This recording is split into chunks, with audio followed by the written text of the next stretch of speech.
everyone, my name is Maria Fernanda Valdospinos and I'll talk about questions. Question 1, Humboldt and Darwin.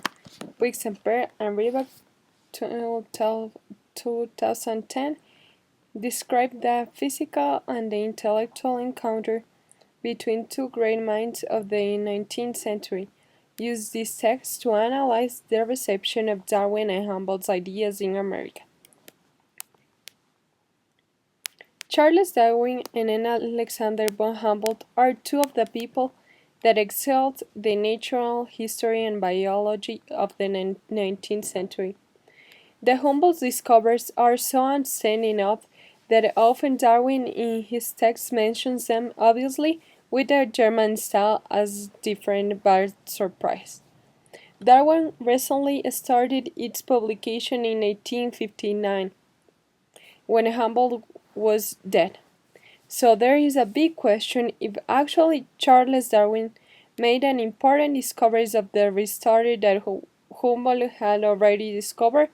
Despite this, it is surprising that Charles Darwin today can be like of the history and that Humboldt has almost disappeared from history. If we go the historical moment when Darwin began his expeditions it is clear that many discoveries were already given and already existing a solid knowledge in many subjects. Humboldt had hitherto known of widely accepted stories, as the stories of Bernardin de Saint Pierre, Robinson, Houchin, Herrera, who influenced him positively. Led by restless, Charles Darwin decides to conduct an expedition in 1799 in the hand of Amy von Plant. Humboldt had published a work in which related the natures and vegetation of Tenerife. Darwin has copied certain passages of the book to make them to reach to their friends, and later it would result as an intention to visit the Canary Island, but also intended to make the same trip to the Humboldt made to the Iberian Peninsula, Cuba, Mexico, Venezuela, and some places in America. Now, let's just say, one of the basic problems that existed was the fact that the text was published in French, and therefore the difficulty to awareness about this issue. Darwin, on the other hand, had taken the time to translate and took certain stories. This does not necessarily imply that Darwin was not cited the author, but the author of the book was Darwin, and for the people at first glance probably the author was not Darwin and Humboldt. Admittedly, Darwin never took Humboldt's achievements. Even more was attributed suggested that he admired his work and was surprised about his ability. It also happened with the publications that was made in German by Humboldt. Darwin's have translated his. This was the case of the Journal of Travel. On the other hand, accordingly to the explanations by the author Pelicula Utima and Riback, Darwin apparently had access to many of his works, and thus their research was based on the findings already made by Humboldt. So much that the authors report that John Washington, Secretary of Geographical Society of London, shipped a quote of a publication by Humboldt that was published in the magazine Royal Geographical Society of London on the Beagle voyage. Humboldt had done a post on the curious collection of plants.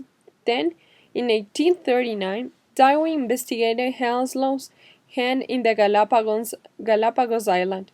A few years later, Darwin started another investigation into what Humboldt had already explored of the earthquake in Chile in 1835, which accordingly to Darwin's concept of Humboldt was mistaken about the relationship between Sabrina Island in the Azores and underground activity in South America. The admiration that Darwin felt for Humboldt was published, so much that when Darwin shipped a translation of the Journal of Travel published in German to Hookt, he requested that please notify Humboldt the great influence in his voyage. Aux work equinoxial regions du Novo Continent. When Darwin was in the analysis of the cosmos, again, it was based on the studies of Humboldt. And according to the readers of that time, Darwin had contained both the style of Humboldt, which sometimes seemed to be written in the text of Humboldt.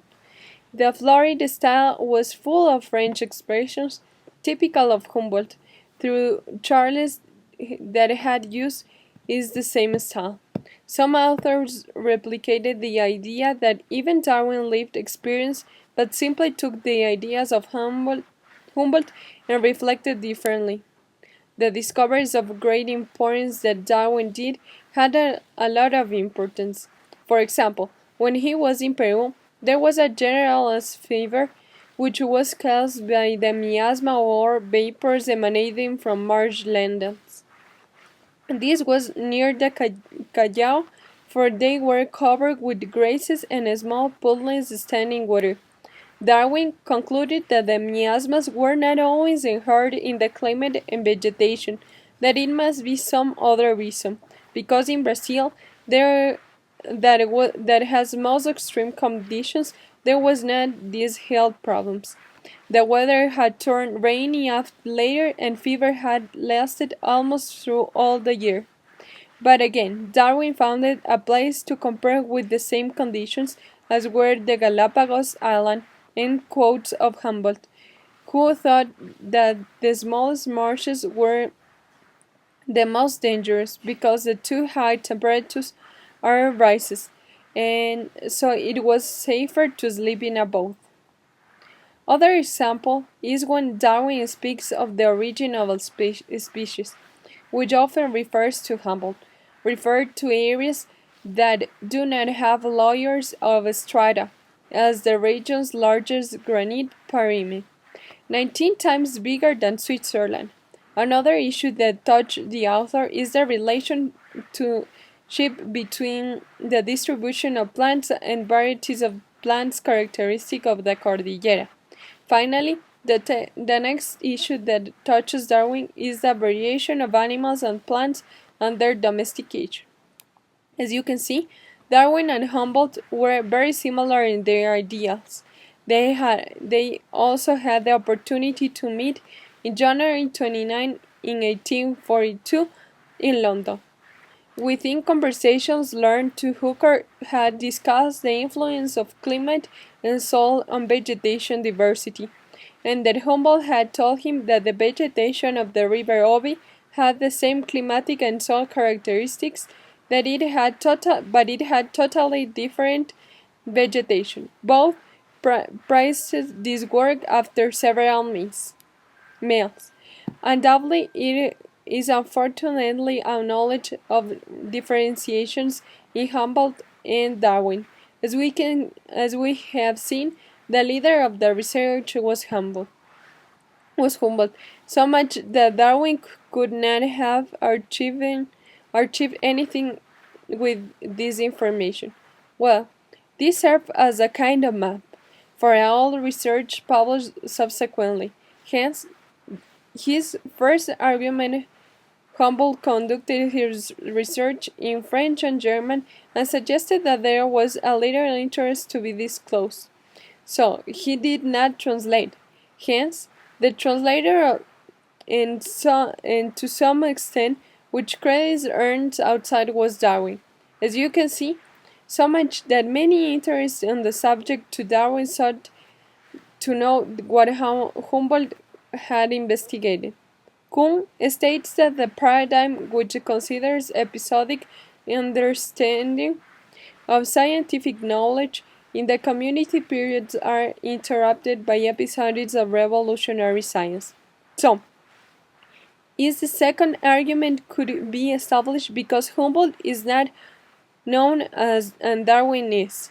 So Humboldt states supported findings that were very important at the time in which he published, but years later, when Darwin appears, already had a lot of information to improve his research. As was said before, when Darwin did his research, these issues and stopped being anew, and several investigations were done. Then Darwin takes this information and improves it, leaving behind what had investigated Humboldt, makes refutations under as much resources that existed in those years. Then it is possible to argue that seems more relevant the research that Darwin did because it is an improved version of real research realized by Humboldt. Furthermore, Darwin was so dependent of Humboldt even in his writing, which he could say that Charles was a disciple of Humboldt, which followed almost literally his travels, research, observations, and even the style of descriptive writing. Returning to what Kuhn said, it is necessary to establish a paradigm, recognize universal scientific achievements, to provide a time for model problems and solutions to a scientific community. To test, it is necessary to establish the community. Second, the system that establishes the truth. Third, a time of frame. Fourth, and first, consent that these truths are the best possible way to making sense of the world. As is as is clear, the community at that time had already been informed in the early research, and there was no awareness of what could have been erased such information. However, it is undeniable that the information provided by Humboldt was relevant and highly appreciated by the society. The likely indifferent acceptance of its new research is the way it was announced. This means the language in which he made public. The media and the people who were involved, the new arguments, the age of Humboldt and its case, Darwin and Charles was the latest for several years after his death, has established truths to say that enough during these years in Humboldt published his research on distant lands, bare floors. This was the best truth that people could find as a form of knowledge. Probably it could have some mistakes, but people knew that the information was reliable and value is recognized. The time frame in which the information was received is located. Has relevance also believed that the current time on the analysis of Darwin for probably the most clearly marked biological issues in Latin America. It was persistent over time and memory in Latin America, especially because their findings are very important. Finally, consent that these truths are the best possible way of making sense of the world, returning to think he is above a cultural issue because in his first instance it is necessary to remember that there is more latent presence of history many years of Charles Darwin, especially in the Galapagos Island, and therefore its knowledge and relevant in the American territory. Probably in the European territory, Humboldt is better known because it can be identified as the leader in research and discipline of Darwin. In conclusion, the leader of the multiple investigations subsequently carried Darwin was Humboldt. Undoubtedly, if Darwin had not had the resources provided by their research, Darwin probably had not gotten very far. I think that the lack of dominance by leading research is that Humboldt did not publish his research in several languages, and who translated was Darwin, and he was creating in people a certain expectation that he also had extensive knowledge of these issues. The second point is that since Darwin was lower from Humboldt's when he started the research, there were many more resources to improve his research and create more arguments to solidify his research. And third, Kuhn's theory, which states that paradigm can change over time. I should add that there is a strong possibility that Darwin influenced Latin America for his research and because he stayed in the territory. Somehow people have a sense of ownership of the knowledge gained by Charles Darwin in our lands.